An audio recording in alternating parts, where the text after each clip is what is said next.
Oke, sekarang kita lanjut hari ketiga untuk bahas kontrak kerja pengembangan aplikasinya gitu. Sebelumnya kita udah bikin penawaran, ya kan? Di dalam dokumennya juga ada nominalnya itu berapa gitu ya. Itu kita kirimin ke klien gitu. Dan sebelum penawaran kita juga udah buat mengenai cara hitungnya itu gimana. Nah sekarang tuh kita udah waktunya kontrak kerja gitu ya. Jadi kalau misalkan kalian mengikuti playlist ini, kita udah ketemu sama si klien, kemudian meeting, bahas aplikasinya tuh gimana, kemudian penghitungan harga aplikasinya itu berapa, kemudian bikin penawaran. Nah sekarang lagi mau kontrak kerja gitu. Nah di sini akan dibahas di dalam kontrak kerja itu kira-kira apa aja yang harus ada gitu ya. Di sini gue udah buat secara template-nya itu gimana gitu ya kontrak kerja, dan nanti kita bahas satu persatu. Sama yang kedua itu bahas soal lisensinya si aplikasi Booking Salon ini, dia jenisnya apa. Karena ini gue mau gabungin playlist si lisensi dengan playlist si aplikasi Booking Salon. Playlist lisensi sebagai studi kasusnya, play Booking Salon ngelanjutin hari ketiganya. Nah di kontrak kerja di sini ini kita simple aja gitu ya untuk depannya gitu ya. Di sini ada PT Kilat Coding, kemudian dengan PT Glow Co. Sini ini bagian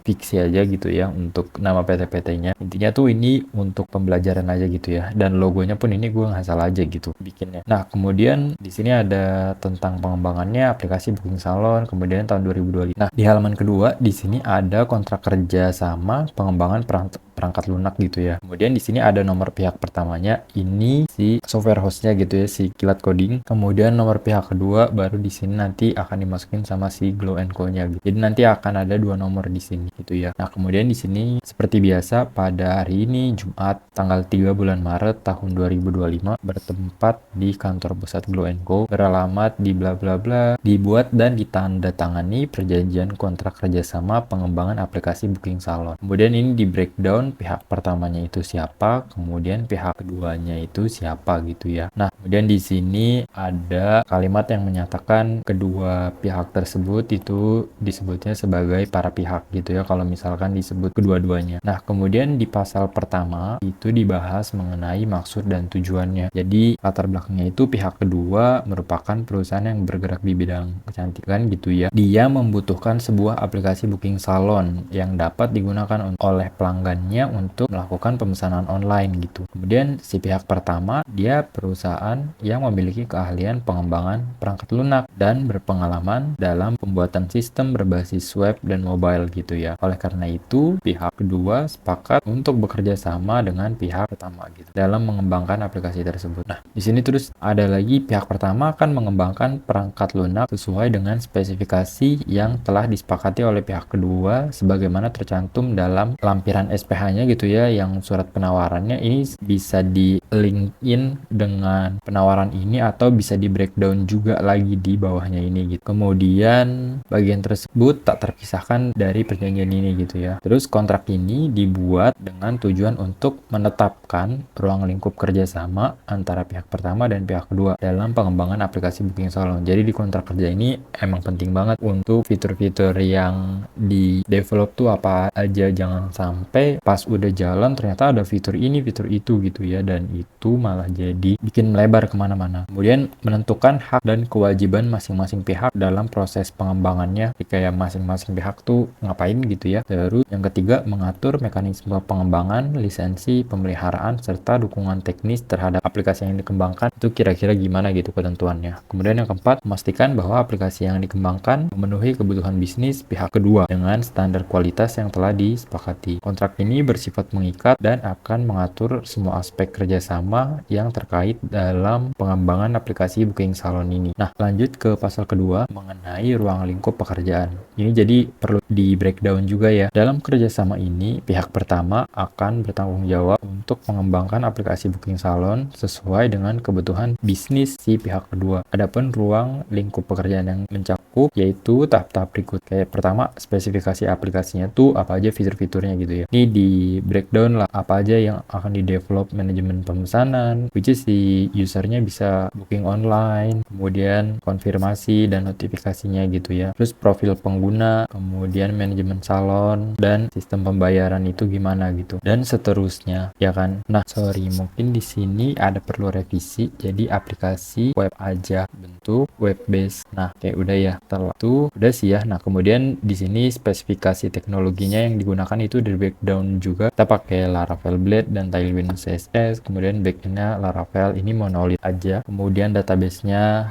ini kita pakai MySQL dan hosting dan deployment-nya itu di ID Cloud Host. Nanti kita akan deploy juga ke sini. Nah, kemudian tahap pengembangannya ini dikasih tahu juga gitu ya. Dari analisis dan perencanaan ini 9 hari kerja. Itu kalau misalkan kita lihat di sheet-nya, ini kan ada yang bagian si manajerial ini dia 9 hari kerja gitu ya. Jadi ya di sini dimasukin gitu ya, analisis dan perencanaan gitu ya 9 hari kerja lah kurang lebih. Ini enggak di awal aja tapi ya di akhir juga untuk dokumen-dokumennya untuk CPM itu gimana gitu. Kemudian desain UI UX, nanti ada pembuatan wireframe dan prototype awal, pembuatan desainnya yang sesuai pihak kedua gitu ya. Ini tuh sesuai sama UI UX di sini gitu. Ini kalau misalkan 48 kan dibagi 8 jam kerja itu sekitar 6 hari gitu. Kemudian pengembangan aplikasinya itu sekitar 15 hari, deploymentnya ini 1 hari gitu. Nah, di sini ya. Terus dukungan teknis dan pemeliharaan. Nah, ini ada yang namanya garansi. Garansi itu bug fixing kalau misalkan aplikasinya itu ternyata setelah go live masih ada bug. Nah, itu balik ke masing-masing software hostnya untuk waktu garansinya tuh kira-kira berapa lama, apakah sebulan, 2 bulan, atau 3 bulan. Tapi gue biasanya tuh 3 bulan gitu ya untuk dukungan teknis bug fixing aja. Tapi kalau misalkan CR atau change request itu udah nggak termasuk, itu nanti akan kita detailin juga gitu ya. Nah, tapi gini, untuk yang timeline ini mungkin bisa dibilang cukup padat dan kayak cepet banget gitu ya. Ini nggak apa-apa, ini lebih ke percontohan studi kasus kita aja karena kan nama playlistnya 30 hari, jadi emang kita compactin jadi 30 hari gitu. Kalau misalkan di real case-nya itu ternyata lebih lama ya go on gitu ya, terserah dari masing-masingnya itu gimana. Tapi ini untuk percontohan aja dari kalian tuh nanti, oh ini seperti ini, seperti ini. Kalau misalkan ada yang bisa diambil. Kalau misalkan ada yang kurang ya monggo gitu ya. Itu tadi soal ruang lingkup. Yang pertama tujuan udah, ruang lingkup udah gitu ya. Sekarang kita lanjut ke pasal ketiga, hak dan kewajiban para pihak. Yang pertama, hak dan kewajiban pihak pertama si PT Kilat Coding itu apa aja. Yang pertama itu berhak menerima pembayaran sesuai dengan kesepakatan dalam kontrak. Kemudian berhak menggunakan kembali sebagian atau seluruh kode aplikasi untuk proyek lain karena lisensinya itu bersifat non eksklusif. Nah, kalau misalkan klien kalian tuh loh kok ini bisa dipakai di proyek lain sih gitu ya, itu kan sebelumnya gue ada bikin playlist lisensi. Nah, pembahasan hal-hal seperti ini itu udah dibahas di sana gitu ya, secara detailnya itu gimana cara menyampaikan ke klien bahwa aplikasinya tuh lisensinya itu sifatnya non eksklusif, kemudian lisensinya per penggunaan atau perpetual gitu ya, itu ada di playlist lisensi gitu. Itu cara kita ngejelasin ke kliennya itu seperti itu gitu ya. Jadi asumsinya di kontrak kerja sama ini kita udah bisa ngejelasin ke si klien itu gimana gitu lisensinya. Kalau misalkan kalian mau tahu cara ngejelasinnya bisa ditonton dulu yang aplikasi lisensinya itu pendek-pendek kok. Nah, balik lagi kalau misalkan si kliennya maunya beli putus ya berarti mungkin harganya bisa lebih mahal gitu ya. Tapi kalau misalkan kita kasihnya lisensi penggunaan itu ya by biaya development aja gitu. Tapi kodenya itu sifatnya non eksklusif dan masih bisa dipakai di proyek lain gitu. Kemudian berhak mendapatkan akses ke informasi teknis yang diperlukan selama proses pengembangan. Ini udah pasti gitu ya, karena kita perlu tanya-tanya flow dari si Glow & Co itu gimana untuk proses bisnis modelnya dia gitu. Walaupun mungkin kita udah tahu fitur-fiturnya itu apa-apa aja, mungkin kayak field detail-detailnya itu ya kita koordinasi sama dia lah pastinya ya. Nah, kemudian berhak menolak permintaan perubahan yang tidak termasuk dalam ruang lingkup proyek kecuali ada kesepakatan tambahan. Nah, ini udah pasti. Jadi ini kita memang perlu strict gitu ya soal pembayaran, soal lisensi, kemudian soal yang tadi ruang lingkup proyek. Jadi kalau misalkan ada yang menurut kita itu di luar gitu ya, itu mungkin bisa kita sampaikan. Kalau misalkan cara nolaknya gimana kalau misalkan ada fitur yang bisa dibilang itu di luar. Biasanya tuh saya gini kayak, maaf Pak Bu, dalam PKS ini gitu ya atau perjanjian kerjasama ini, fitur ini tidak termasuk gitu ya. Jadi masuknya ini ke fitur tambahan. Kalau mau nanti kita adakan mengadakan meeting dulu untuk bahas kesepakatannya itu gimana, atau setelah proyek ini selesai gitu. Biasanya itu gitu. Kemudian berhak mendapatkan kredit atau pengakuan sebagai pengembang aplikasi jika diizinkan oleh pihak kedua. Ini kita diskusi gitu ya. Biasanya kan kalau misalkan kalian di landing page ada tuh logo-logonya. Nah ini ya kita minta izin ke mereka supaya kalau misalkan kita ada landing page bisa kita masukin logonya si Glow & Co gitu. Kemudian kewajiban si pihak pertama itu mengembangkan aplikasi sesuai dengan spesifikasi dan timeline yang disepakati gitu ya. Kemudian menyerahkan aplikasi dalam kondisi siap digunakan termasuk dokumentasi teknis. Kemudian memberikan dukungan teknis dan perbaikan bug selama masa garansi, which is 3 bulan setelah peluncuran aplikasi. Kemudian menjaga kerahasiaan informasi bisnis pihak kedua yang diperoleh selama pengembangan aplikasi. Ini akan dibahas juga detailnya di NDA, nanti ada pasalnya tersendiri. Kemudian tidak boleh menjual atau mendistribusikan aplikasi ini secara langsung kepada pihak lain dalam bentuk yang identik tanpa izin dari pihak kedua. Nah, tadi kan lisensinya itu memang bersifat non-eksklusif gitu ya, which is sebenarnya kita masih bisa menggunakan aplikasi tersebut ke proyek lain gitu ya. Nah, untuk yang tidak boleh menjual atau mendistribusikan aplikasi ini secara langsung kepada pihak lain dalam bentuk yang identik tanpa izin dari pihak kedua, ya mungkin kita secara etika bisnis janganlah sampai CSS-nya atau desainnya itu mirip banget gitu. Kalau misalkan kita mau jual aplikasinya ke pihak selain Glow & Co gitu. Kasus seperti ini aku pernah dapetin, paling yang diubah ya secara desain CSS-nya aja gitu ya, terus font dan lain-lain, logonya dan lain-lain, terus sama HTML kerangkanya tuh kayak misalkan oh ini sidebar yang di sini mungkin kita bisa jadiin tabs atau yang lain-lain gitu. Jadi secara desain aja lah gitu. Mungkin seperti itu. Kemudian hak dan kewajiban pihak kedua. Si Glow & Co itu gimana? Hak pihak kedua itu yaitu berhak mendapatkan aplikasi yang telah dikembangkan sesuai dengan spesifikasi yang telah disepakati. Kemudian berhak menggunakan aplikasi secara komersial dalam operasional bisnisnya. Kemudian berhak mendapatkan dukungan teknis selama periode garansi, meminta perbaikan jika ditemukan bug atau kesalahan dalam aplikasi selama masa garansi. Berhak memiliki kendali penuh atas server yang digunakan untuk menghost aplikasi. Nah, ini akan kita bahas juga mengenai servernya, karena server ini kita serahin ke si Glow & Co-nya gitu ya. Dari software host kita hanya bikin aplikasinya aja. Kemudian, kewajiban pihak kedua menyediakan informasi dan data yang diperlukan pengembangan aplikasi ini wajib gitu ya. Karena gini, ini tuh harus emang minta dari ke mereka, jangan sampai kita oh ini kita bikin dari yang bayangan kita aja, itu kayaknya jangan sampai gitu. Karena gue pernah dapat klien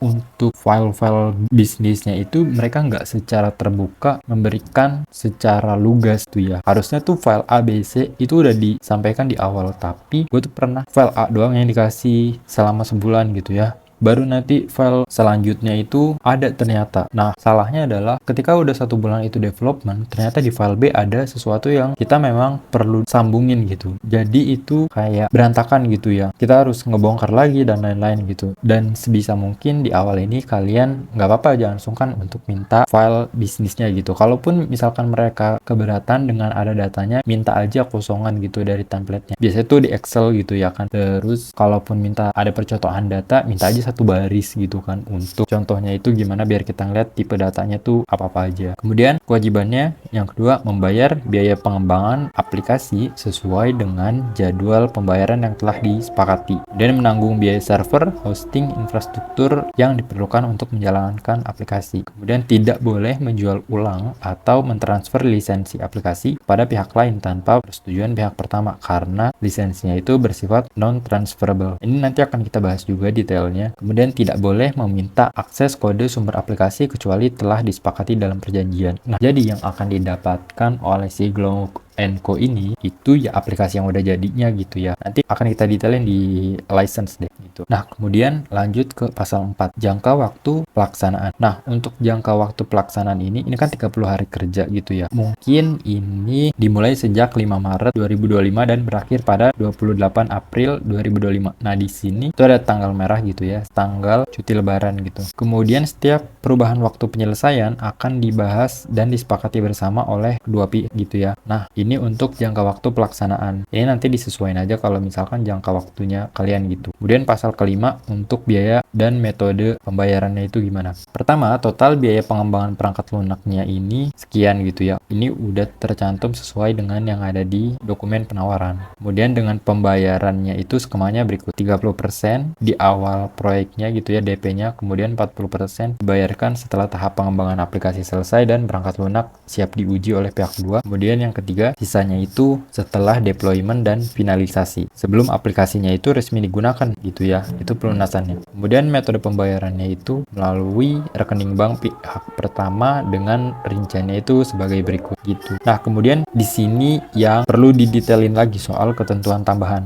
Pertama, semua pembayaran wajib diselesaikan dalam waktu maksimal 7 hari kerja gitu ya setelah diterbitkan invoice oleh pihak pertama. Jadi ini biar nggak kelamaan gitu loh untuk pengajuan invoice-nya. Mungkin dari mereka itu kan pengennya 30 hari, ya kan? Karena gue pernah dapat kasus kayak gini. Dia mau bikin aplikasinya cepet. Kita udah bikinin penghitungan, penawaran, dan lain-lain. Kita udah kirimin invoice-nya. Tapi tuh dia lama banget di sini. Mungkin dari sisi mereka sebelum ada poin ini ya, pas itu gue bikin itu kayak nanti aja gitu. Jadinya agak melebar gitu waktu development untuk hari kerjanya. Makanya di sini ditambahin ketentuan tambahannya itu biar nggak melebar banget, mundur banget gitu. Jadi pelajaran pas itu makanya ada ditambahin poin ini. Nah, kemudian keterlambatan pembayaran lebih dari 14 hari kerja setelah jatuh tempo dapat dikenakan denda 1% per bulan dari jumlah yang belum dibayar. Jadi ini kalau misalkan telat gitu ya pembayarannya, kalian balik lagi sih ke software host-nya mau menerapkan kebijakan ini apa enggak. Kemudian jika pihak kedua membatalkan proyek setelah pembayaran DP, maka DP tidak dapat dikembalikan. Itu udah gitu ya. Kemudian jika pihak pertama gagal menyelesaikan proyek sesuai timeline tanpa alasan yang dapat diterima, maka pihak kedua berhak menunda atau menahan pembayaran ke tahap berikutnya sampai proyek kembali berjalan sesuai kesepakatan. Seperti itu. Nah, kemudian biaya pengembangan tidak termasuk biaya tambahan untuk fitur baru di luar ruang lingkup yang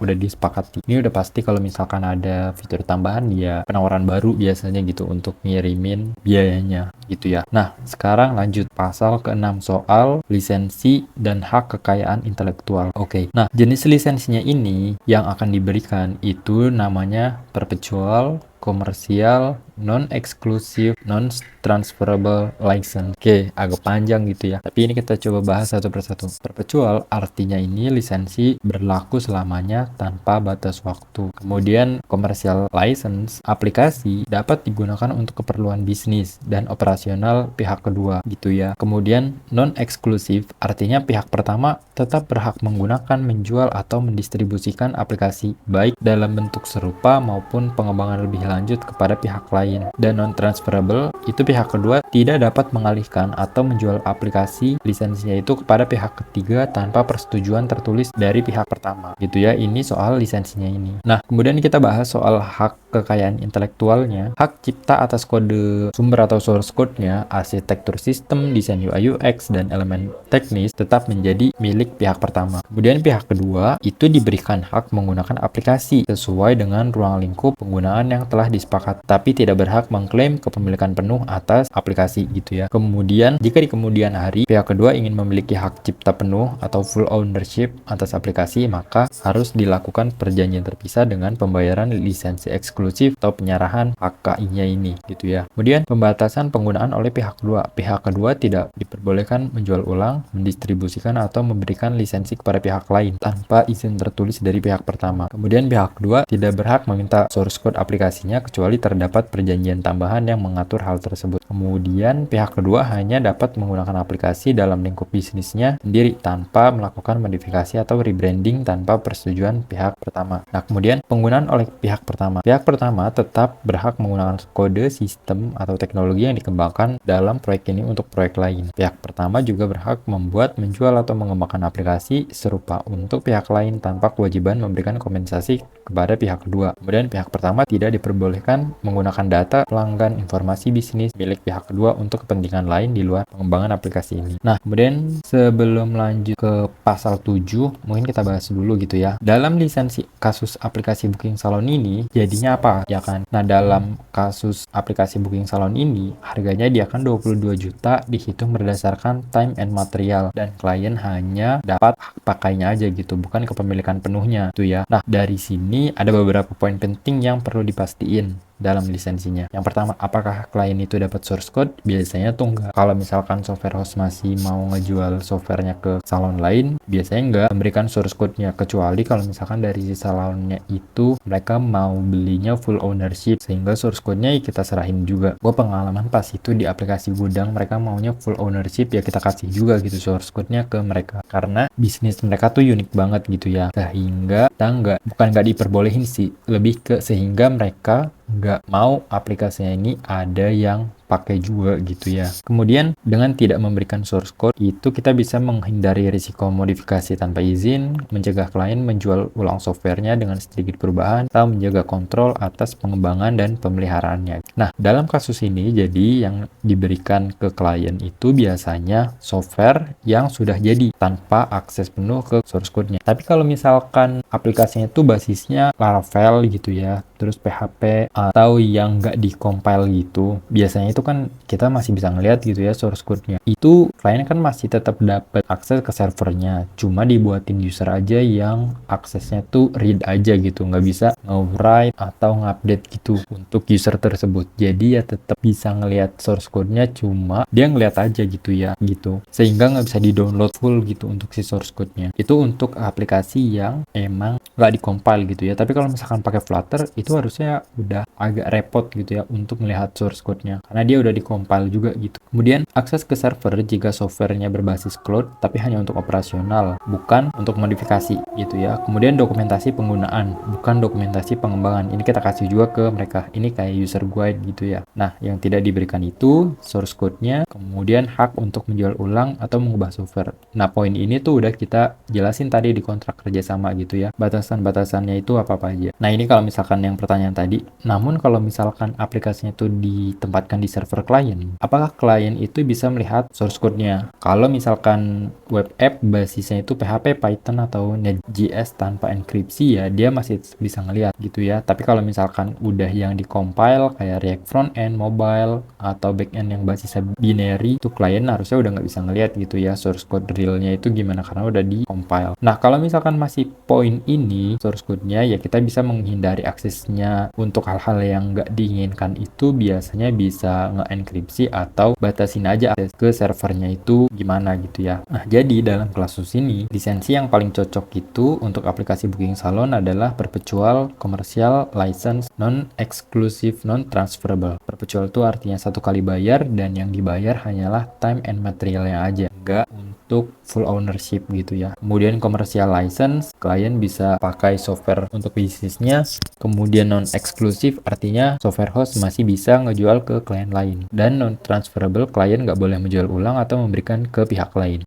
Nah, gimana kalau klien itu minta source code-nya? Kalau misalkan klien itu mau source code, itu tetap nggak boleh dijual ulang gitu ya. Dan di nama license-nya ini kita tambahin yang namanya source code access license, atau gini aja. Tapi di dalamnya ini restricted use gitu. Jadi namanya agak panjang di sini nanti gitu ya. Kalau misalkan mau minta source code-nya, walaupun ini nggak dijual ulang gitu ya. Nah, kalau misalkan si kliennya itu tetap kepengen source code dan hak jual ulang, itu masuknya ke kategori full ownership gitu ya, atau beli putus. Biasanya itu harganya jauh lebih mahal gitu ya. Itu biasanya ada markup sekitar sampai 30-100% untuk harganya. Jadi kalau misalkan yang tadinya harga 22, kalau misalkan itu di markup untuk penyerahan source code-nya juga misal 100%, jadinya 44 juta gitu. Kemudian perbedaan dengan lisensi lainnya tuh gimana? Nah, kalau yang perpetual commercial license, dia bayar sekali, nggak bisa dijual ulang, dan si software host juga masih bisa jual ke klien lain. Kalau yang SaaS license kayak langganan gitu, dia nggak bayar sekali, tapi per periode tertentu, nggak bisa dijual ulang, dan software host masih bisa jual ke klien lain. Tapi kalau yang full ownership, dia bayar sekali, dia bisa dijual ulang, dan software host nggak bisa ngejual aplikasinya itu ke klien lain gitu ya. Kesimpulannya, untuk si aplikasi Booking Salon ini, kalau kliennya itu dia bayar sekali dan pakai selamanya, itu perpetual commercial license. Kecuali kalau misalkan dia minta source code-nya, mungkin bisa tambahin restricted source code access. Atau kalau si klien minta full ownership, ya itu udah lain cerita gitu ya. Di sini, kalau misalkan klien mau kepemilikan penuh, termasuk source code dan hak jual ulangnya, itu harus masuk kategori beli putus dengan harga yang jauh lebih mahal. Kalau misalkan kalian nanya, cara hitungnya tuh gimana untuk harga jual beli putus, itu ada di playlist license. Jadi kalian bisa nonton aja di bagian situ gitu ya. Nah, jadi balik lagi untuk kontrak kerja sama si PT Cloud Coding ini dan Glow & Co itu, nama lisensinya ini gitu ya, dengan batasan-batasannya tuh yang udah diatur tuh gimana di dalam kontrak kerja gitu. Di sini kenapa nggak yang beli putus saja dalam studi kasus kita? Ini dalam konteks ini misalkan si Glow & Co ya keberatan gitu ya untuk 44 juta gitu. Terus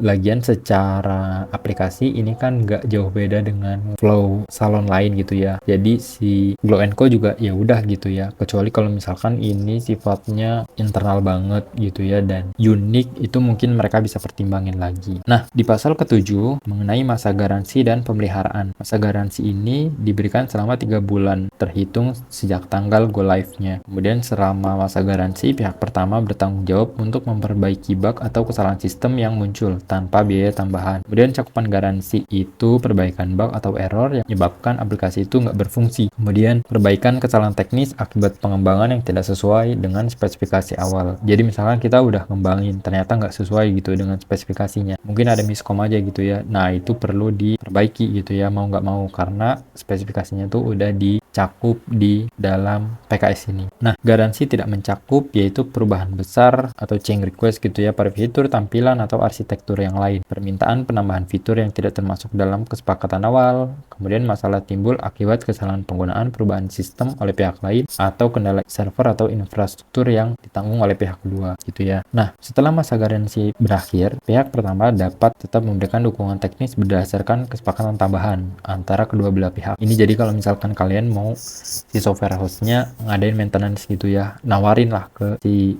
kliennya itu mau nggak ada maintenance gitu ya, karena mau nggak mau akan ada satu masa database itu perlu kita tuning gitu ya untuk kecepatan read and write-nya, kemudian kita manage juga biar nggak lemot gitu akses read and write-nya gitu ya. Kemudian dukungan teknis setelah masa garansi itu bisa perawatan sistem, perbaikan bug gitu ya, kemudian pengembangan fitur atau perubahan sistem, dan ketentuan biaya untuk dukungan teknis ini diatur dalam perjanjian terpisah atau berdasarkan sistem retainer fee sesuai dengan kesepakatan. Nah, pasal ke-8 tentang batasan tanggung jawab. Batasan tanggung jawab pihak pertama. Pihak pertama tidak bertanggung jawab atas kerusakan atau kehilangan data atau gangguan operasional yang terjadi akibat penggunaan aplikasi di luar spesifikasi yang telah disepakati. Pihak pertama tidak bertanggung jawab juga atas kehilangan data, kebocoran informasi, atau peretasan yang disebabkan oleh kesalahan oleh pihak kedua atau pihak lain yang memiliki akses ke sistem, serangan cyber gitu ya, atau gangguan keamanan terhadap server pihak kedua, kegagalan sistem,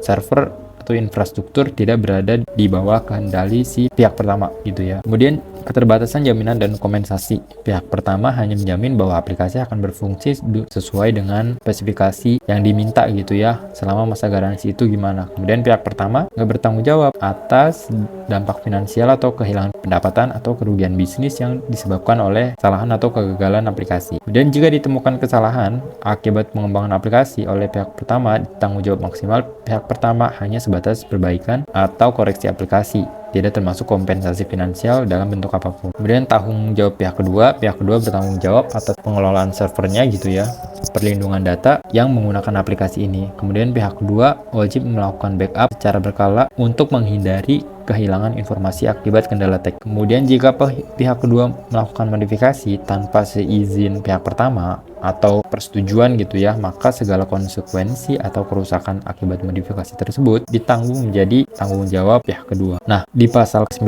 ini mengenai NDA tentang kerahasiaan data gitu ya. Kedua belah pihak setuju untuk menjaga kerahasiaan semua informasi yang bersifat rahasia yang diperoleh selama kerjasama ini, namun tidak terbatas pada source code, dokumentasi teknis, dan arsitektur sistem, strategi bisnis, data pelanggan, dan informasi operasional si pihak kedua, detail kontrak, harga, dan kesepakatan finansial antara kedua belah pihak. Kemudian informasi yang telah disebutkan di atas tidak boleh disebarkan, dibagikan, atau digunakan untuk kepentingan di luar proyek ini tanpa persetujuan tertulis dari pihak terkait. Nah, kemudian pengecualian informasi rahasia. Kewajiban menjaga kerahasiaan tidak berlaku untuk informasi yang sudah menjadi pengetahuan umum gitu ya, atau tersedia untuk publik tanpa pelanggaran NDA ini. Kemudian telah diperoleh secara sah dari pihak ketiga yang tidak terikat kewajiban secara kerahasiaan. Kemudian diperlukan untuk disampaikan kepada pihak berwenang berdasarkan hukum yang berlaku dengan pemberitahuan terlebih dahulu kepada pihak terkait. Nah, durasi perjanjian kerahasiaan. Nah, ini sebenarnya balik lagi kalau misalkan kliennya tuh keberatan dengan poin ini, ya biasanya tuh di take out aja gitu. Tapi biasanya di sini ada durasi perjanjian kerahasiaan gitu. Itu selama 2 tahun setelah kontrak berakhir kecuali dinyatakan perjanjian tambahan lain gitu ya. Kemudian konsekuensi pelanggaran. Jika salah satu pihak melanggar perjanjian kerahasiaan, pihak yang dirugikan berhak untuk menuntut ganti rugi, menghentikan kontrak secara sepihak tanpa pengembalian pembayaran atau kompensasi tambahan. Kemudian si pihak pertama dan pihak kedua sepakat untuk menyelesaikan setiap sengketa terkait pelanggaran NDA melalui jalur hukum yang berlaku. Nah, di sini ada pasal 10 tentang penyelesaian sengketa. Mungkin ini nggak terlalu detailin gitu ya untuk penyelesaian sengketa itu gimana. Jadi ini ya poin-poinnya aja, kayak penyelesaian secara musyawarahnya itu gimana, pengadilannya itu gimana, hukum yang berlaku ini mengarut yang kemana, kemudian biaya penyelesaian sengketa itu gimana gitu ya. Kemudian untuk penutup di sini ada definisi force majeure, kemudian kejadiannya apa-apa aja gitu ya yang mengakibatkan keterlambatan, terhentinya atau tidak dapat dilaksanakan sebagian atau seluruh kewajiban dalam kontrak ini. Kemudian konsekuensinya itu gimana, penyelesaiannya itu gimana, dan ketentuan tambahannya itu seperti apa. Kemudian selanjutnya di sini ada ketentuan-ketentuan lain, yaitu perubahan dan modifikasi kontrak gitu ya. Keabsahan kontraknya ini gimana, keberlakuan kontraknya ini gimana, penyelesaiannya ini gimana kalau misalkan nggak memenuhi kewajiban, dan hukum yang berlaku ini gimana. Setelah itu di sini pasal ke-13 bahas soal penutup gitu ya. Setelah itu baru ditandatangani oleh kedua belah pihak. Dan di sini dibuat dalam 2 rangkap gitu ya, yang masing-masing memiliki kekuatan hukum yang sama. Mungkin kira-kira seperti itu untuk hari ketiga pembahasan soal kontrak kerja PT Kilat Coding dan Blue & Co. Untuk filenya nanti akan gue taruh di deskripsi kalau kalian mau